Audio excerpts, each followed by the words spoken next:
Hi everyone, Pam Gregory, astrologer. I'm going to be speaking to you today about the first half of March and the new moon that we have coming up in Pisces on the 10th.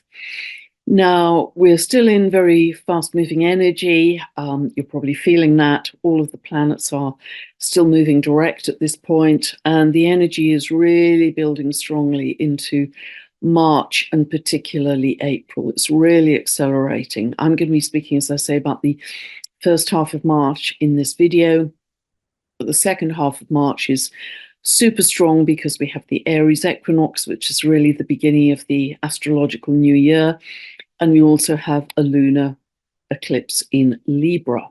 And then April is one of the most powerful months of the year, but we'll save that for next time. So as we enter March, we still have a very tight square between Mars and Jupiter, and that's a hangover from the end of February. And this is still very much fighting for beliefs.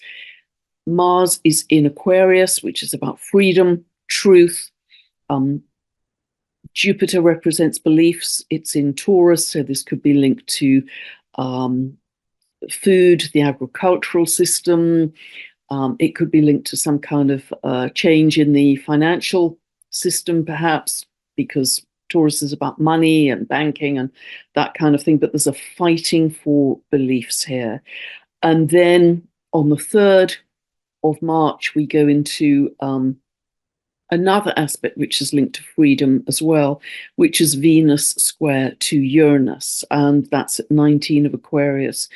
Taurus, Venus at 19 of Aquarius. So check on your birth chart if either of those, either Venus or Uranus, are falling in your 5th house or your 7th house of relationship. You might be feeling restless. You want more freedom, you want more independence, you want more space. Don't box me in. I want more variety. This is feeling a bit stale, a bit deadening.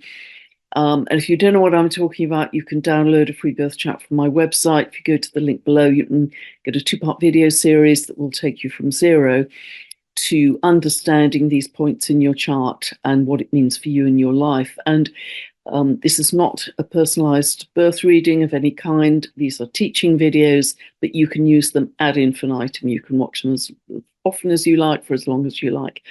And it really is the beginning of your astrological journey. So people are really enjoying them. Then on the 3rd, also the same day, we have a semi-square between Jupiter and Neptune, and these are really the rulers of Pisces. Jupiter is the ancient ruler, Neptune is the modern ruler. Neptune, of course, still being in its own sign of Pisces. And this can either lead to some disappointment or disillusionment about the state of the world. How has it come to this? Or it can be a still optimistic sense of idealism, philanthropy. How can we make the world a better place? It can operate in a very positive sense. And then by the 8th is a really good day if you're working on a creative project, because we've got Mercury conjunct Neptune at 27 of Pisces and also semi-square Jupiter. So this is imagination, this is inspiration, this is big thinking, big future visions, big dreaming. So that combination is really excellent. Any kind of creative project that you're working on, the 8th is a really good day to use. By the 9th, we have an exact square between Mars and Uranus. This is just the day before the new moon. And so Mars now at 19 of Aquarius, Uranus at 19 of Taurus. And so this is really very rebellious energy, revolutionary energy again, because Uranus and the sign it rules, Aquarius, both linked to freedom, rebellion, revolution, every voice needing to be heard. So it can be quite impulsive, quite erratic. It can lead to more seismic activity, particularly both of these signs are fixed, and also because Uranus is in Taurus, and Taurus is fixed Earth. That's its symbolism, fixed Earth.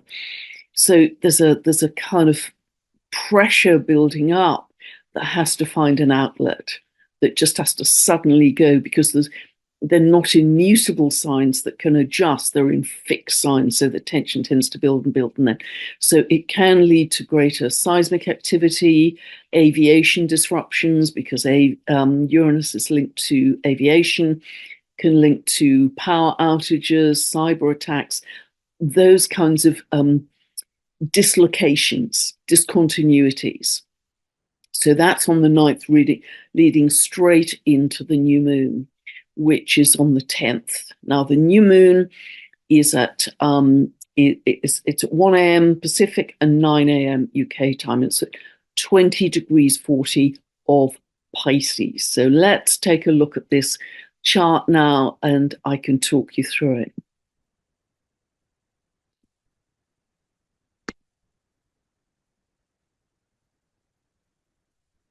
Correction, 20 degrees 16 of Pisces. Here we go. So new moon, you always get the sun and moon exactly together. And I've set this for England. This is where I live. So ignore the clock face, ignore the houses. We're just looking at the signs that the planets are in and their aspects to each other.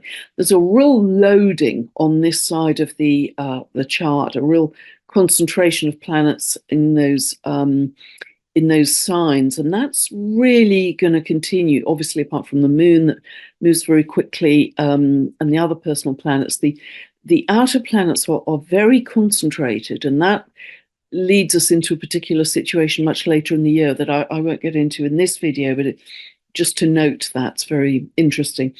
Now, this is the second new moon in a row of 5 that is a supermoon, which means that the new moon is very close to the Earth in its orbit. Now, we are used to full moons being supermoons when we can see the moon much closer and much bigger and brighter, and it feels like we could reach out and touch it. So we're more used to those, but equally, a new moon can be a supermoon too. So that suggests, because we have 5 in a row, that again, the lunations are having a more powerful effect than usual on our psyches. Perfect time to set a new intention in the month. So see where 20 degrees of Pisces falls in your chart, and condition your intention around the meaning of that house. Is it the house of money, career, health? What is it? And always, as you know, set your intention in the present tense, that as if it is already happening. Otherwise, if you put it in the future, if you want it or need it, or you keep chasing it away. So 4 planets here in Pisces: Sun, Moon, Saturn, and Neptune. And Pisces is mutable water. So there's great sensitivity here, empathy, kindness, gentleness, a sense of oneness, connection with the divine, strong healing energy, increased psychic sensitivity. All of us are to some degree experiencing this right now, and that will continue. It's our growing sense of multidimensionality as well. We are going beyond the 3D, and Saturn in Pisces is contributing to that, of course, as well. It's wonderful for creativity, wonderful for your imagination, very linked to dreams, because Neptune is quite close to this new moon, sun and moon. Keep a dream journal if you don't already. Remember, keep pen and paper by your bed. When you wake up, don't open your eyes, don't move. Keep your eyes shut until you remember the dream, and then you can open them and scribble down your dream. Otherwise, it just evaporates. But really, very good time for recalling your dreams. Now, we can have a sense of overwhelm with this. The Pisces is a sign, because it's ruled by Neptune, Lord of the Sea. It can either be linked to flooding, so literal waters, and certainly In the UK, we have had just an unbelievable amount of rain. I've never had to check the tides before I drive out on the roads, but this can be an emotional flooding, an emotional overwhelm. It's all too much, or life in general can be, it's just all too much and we're feeling confused and overwhelmed. But try and use it, try and turn it to the more creative side, because that is really where the positivity of Pisces sits. I think also compassion. Compassion is a really big word for Pisces. And of course, there are many situations in the world where we just instantly feel compassion. There's so many horrific situations. So it is very easy at this time, I think, to feel compassion, to link together with our hearts and feel that. And quite right too. And also with Saturn being quite close to this new moon, it's a practical compassion as well. What can we do? What can we do realistically to help? And of course, things we can do, or like that simple 15-minute meditation on a Sunday that is running now. I'll put the link to that below if you don't know about it. But things like that are as simple as that, that's where we are using our compassion productively. Now, what is interesting here to me is that although Saturn is, a little wide for this conjunction, it's about 9 degrees away from the new moon, and Neptune equally is a bit wide at 7 degrees away. The new moon, the sun and moon, they are actually at the midpoint of the Saturn, what will turn out to be a Saturn-Neptune conjunction. Because gradually, of course, Saturn moves much faster than Neptune. Saturn and Neptune will come together in an operational conjunction March next year, and then through June, July, August, they'll be very close, within about a degree. They don't absolutely precisely exactly to the minute come together in a conjunction until February 2026, and they do that at, can you believe, 0 of Aries. 0 of Aries. So they holding hands enter the very first degree of the zodiac, the creator degree, I like to call it, starting a whole new episode for us. And I'll talk much, much more, obviously, as we get closer to that. But nevertheless, I think because this new moon is falling at the midpoint, and if you're not aware of midpoints, they are just literally, spookily enough, the halfway point between two planets. So, you can just do this very easily by eye. Obviously you've got to calculate the minutes exactly ultimately, but if you say, okay, well, Saturn is about 9 degrees from the sun moon, Neptune is 7, okay, so what's the difference? What's the distance between Saturn and Neptune? Well, it's about 16 degrees. We halve that to find the midpoint. That's 8 degrees. So we add 8 degrees to Saturn, and we end up at 19 degrees of Pisces. So the midpoint of Saturn and Neptune is right on that new moon. And you've got to keep a really tight orb of a couple of degrees when you're working with midpoints. But nevertheless, this new moon may give us a glimpse of what we might expect as Saturn and Neptune come closer, starting in spring next year. So, firstly, this is a very vivid memory for me, because the last time Saturn-Neptune in coming together from conjunction to next conjunction, it's about a 36-year cycle. So about 36 years ago, 35, 36 years ago, this was November 1989. And some of you familiar with history may know what that time was about. This was about the Berlin Wall coming down. The Berlin Wall. Now, Saturn is linked to walls, borders, boundaries, fences. You shall not pass. It's linked to separation, division. And there was the Berlin Wall was this massive wall. It was actually a double wall, and I think the length was 155 kilometers that separated West Germany from East Germany and really Central and Eastern Europe, the communist bloc.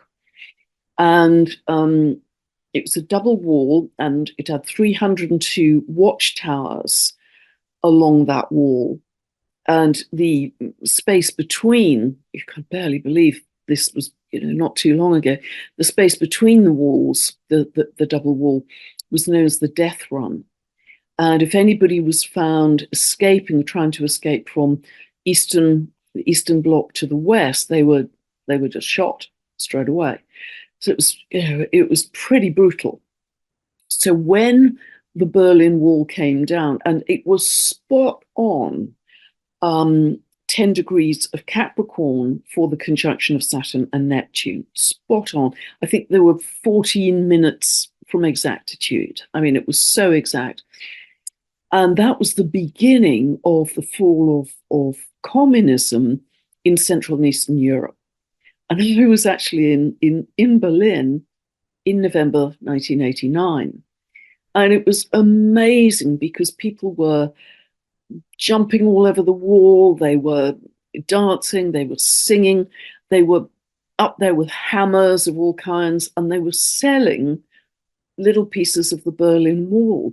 And I bought this chunk of rock from the Berlin Wall, and there was such a sense of joy and just absolute ecstasy as people flooded over from the east to the west and reconnected with family members and all kinds of things.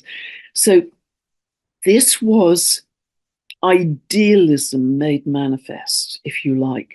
Neptune, idealism, Saturn made manifest. Dissolution, Neptune, of the wall, Saturn. In Capricorn, that Saturn rules. I mean, it couldn't have been more literal. The dissolution of the wall coming down. But more than that, the dissolution of the old order, Saturn, in Capricorn. So, this was really a sense of idealism, vision, and a whole new start, really, for that dream, that idealism. And it really was, because communism, that was the beginning, as I say, of the collapse of communism in those eastern areas. And so this is about making real the dream. One of the big themes of Saturn Neptune is making real Saturn the dream, Neptune. So we're going to see more and more of that next year. But I just wanted to highlight it because this new moon is at the midpoint. We may just see some seeds, some plants, and talking of some glimpses of what that may be about. And with regard to seeds, the dwarf planet Tiron-Hiawatha is exactly by degree at this new moon. Now, Tiron-Hiawatha is a creator farmer god, very linked to farming. We've got so many big themes about farming and food right now, as you are aware. And Tiron-Hiawatha was very concerned about having enough seeds for the harvest, for the next crop to feed everyone. So just with regard to this, and I've mentioned it several times before, do think about growing microgreens on your window ledge. Do think about getting a very inexpensive sprouter. You can get these sprouting devices. They're usually in a stack of 3, and you can grow cress seeds or broccoli sprouts or all kinds of lentils, chickpeas. You can grow all kinds of incredibly nutritious seeds and then harvest them when they're about 3 days old. They are just packed with goodness. So if there are any interruptions by chance in the food supply, as there may be with all the unstable geomagnetics we have right now, you've got something really fresh, nutritious, and good to eat at home on hand. And it's so inexpensive and so easy to do.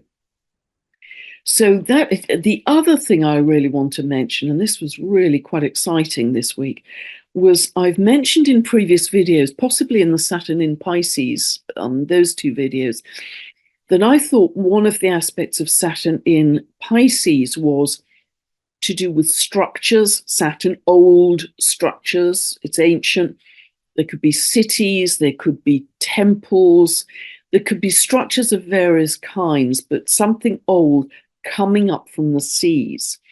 Now, just a few days ago, I discovered that there's a gigantic mountain range, underwater mountain range, and I'll put the link for this below, that has just been found. I think it's fairly close to Tasmania as well, but in the article it said it's off the coast of Chile. So it's underwater, but in particular, they're four gigantic mountains, Saturn, big structures, rock, that are beginning to emerge from the sea, Pisces. And this is really exciting because, of course, they will be, I would think, extremely fertile, covered in algae, wonderful for growing food. And this is very exciting because, as I've spoken at great length, as have other people, with Uranus in Taurus and Pluto now in Aquarius too, we are in a time of unstable geomagnetics where we may see some land falling away into the sea and other land beginning to emerge from the sea. And that isn't just Saturn in Pisces, it's obviously reinforced by, as I say, Uranus in Taurus, literally new earth, new land, Uranus, new Taurus land. It's also because of Pluto in Aquarius, which intensifies that Aquarian Uranian energy. It's also linked to Homer. This is the symbol for Homer we're going to gradually get used to. Homer, remember, linked to the Hawaiian goddess of fertility. In her fire goddess aspect, she was said to birth the 8 islands of Hawaii. From all of the volcanic lava, she was said to birth those islands and form them into land. And she has just recently just a few months ago, moved into Scorpio, again, the seas, the waters. So she is another regenerative principle from the water. So I think this is very interesting. Now, I don't know. It's going to be very hard to predict because Uranus and Aquarian energy is very unpredictable by its nature, as you know, which land may fall into the sea and which may emerge. But nevertheless, I think we're going to see a lot of that this year. Particularly this year and some of next. So as I say, I'll put that link for the mountains, the underwater mountains below. The other thing to mention here is that Mercury is in an out of sign conjunction to Neptune here, 27 of Pisces. This is beautiful again for your creativity, your imagination, inspiration. But also Mercury is at 0 of Aries. It's on the world axis. It is in a very powerful place for new ideas, new thinking, ideas that you can bring onto the public stage in a very important way. And not only that, it is conjunct the dwarf planet Manwë at 2 of Aries.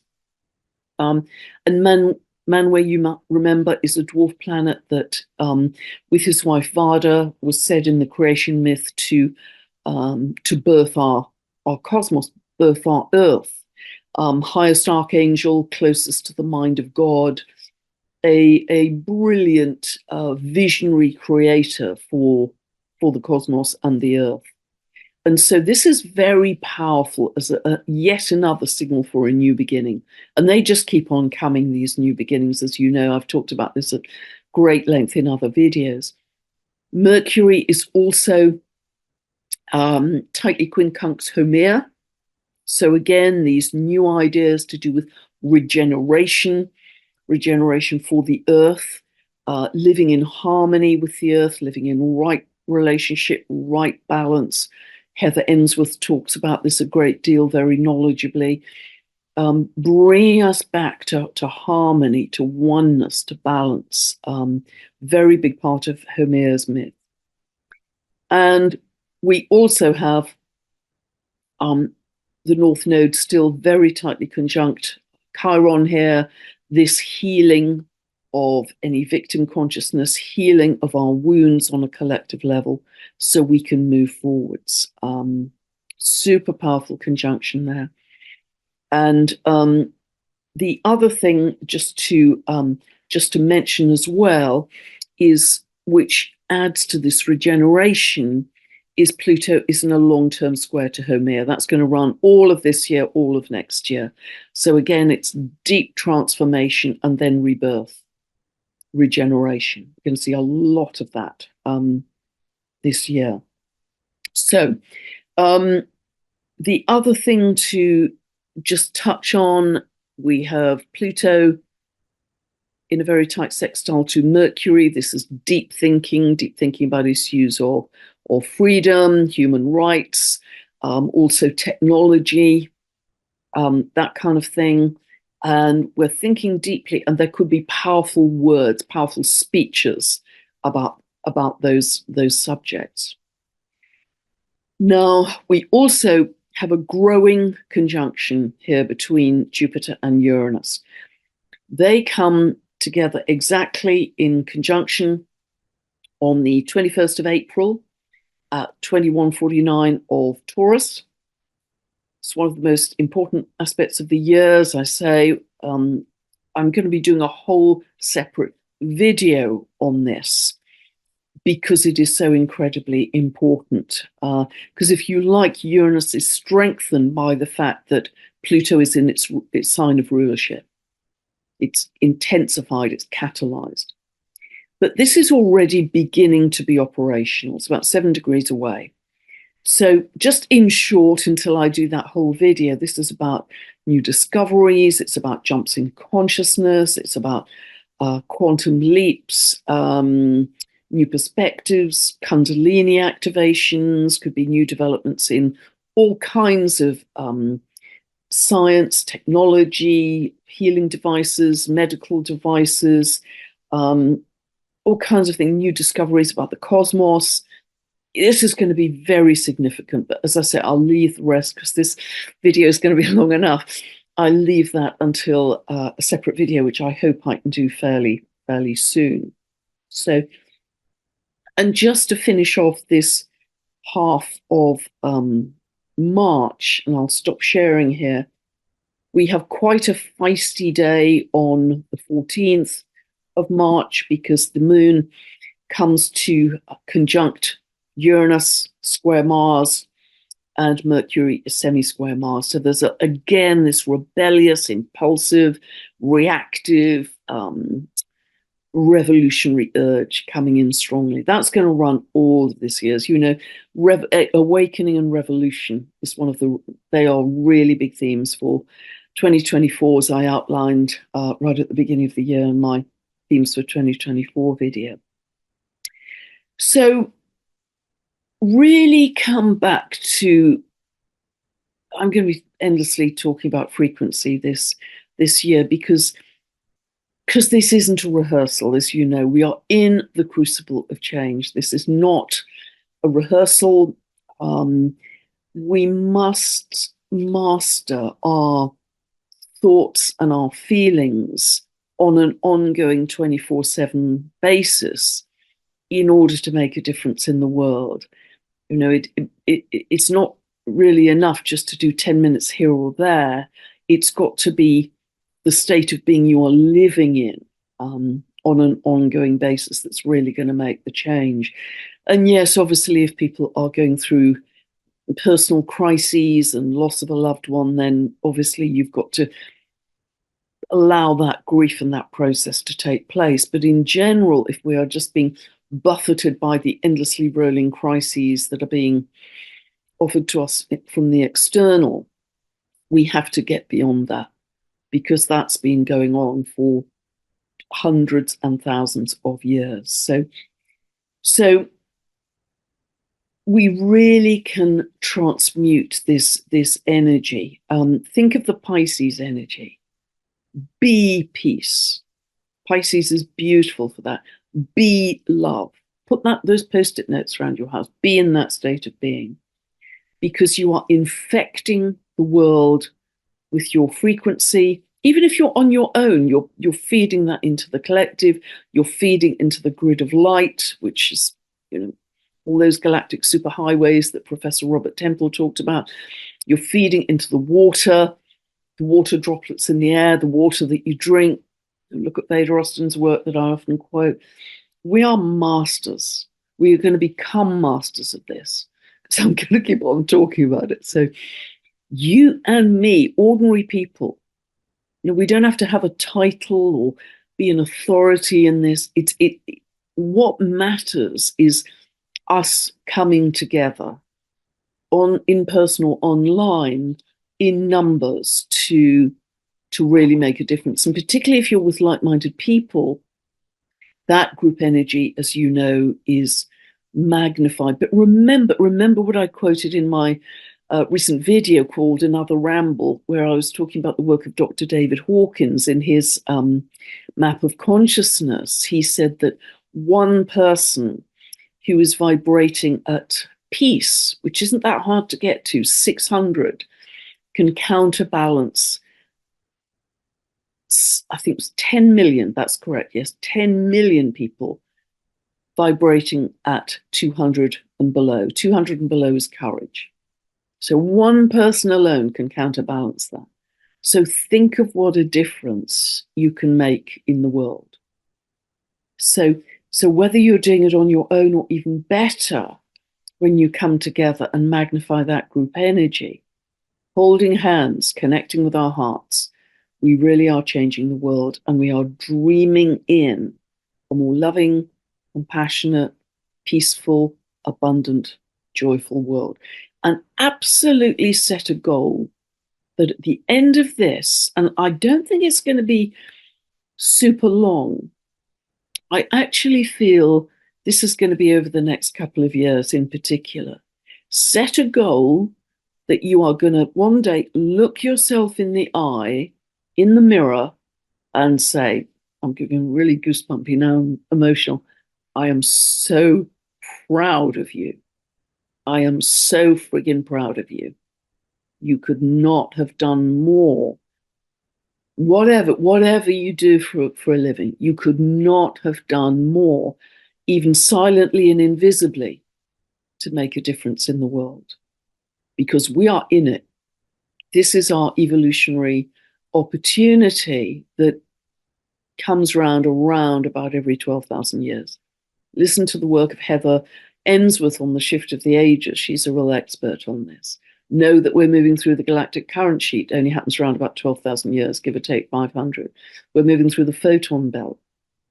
Look at the shift of the outer planets, all shifting signs over the next 3 years, as I've talked about. Even the dwarf planets, several of them have a super slow orbit, Manwe, Sedna, Haumea, shifting signs in this 3-year period. And I think you have to go back at least 300 years, even just for our regular planets, to find a time when that happened before. And it was a time of great creative renaissance and blossoming. And thank you to Ray Merriman for doing that research. So really try and switch it. People say, okay, so what if I flick into, because of the news, well, switch the news off. But if you go into fear or panic or anger, just, don't tune into the news. But if we do dip into this, try and flick it. Find something simple. And I don't mean that to sound trivial because of all the horrors going on in the world. But if all of us did this, all of us would gradually develop a stronger default frequency of joy, peace, love, because it would become our habitual default frequency. So, if I'm out on my morning walk and I'm just kind of some anxiety about some tech issue or something, I will flick it to, wow, listen to the birds today. Spring's on its way. Boy, I love the trees. I love the trees. Has it stopped raining yet?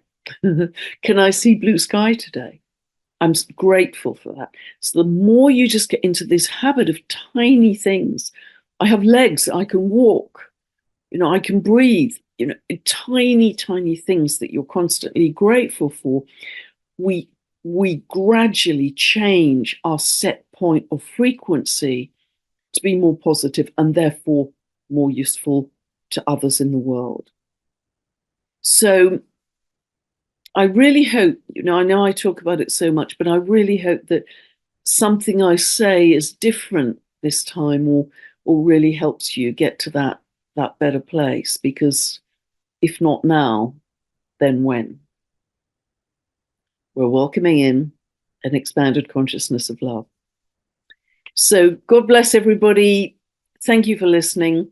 Have a wonderful new moon in Pisces. Don't forget to set your new intention at this time for the month and ongoing in the coming months. And I'll be back very soon with another video.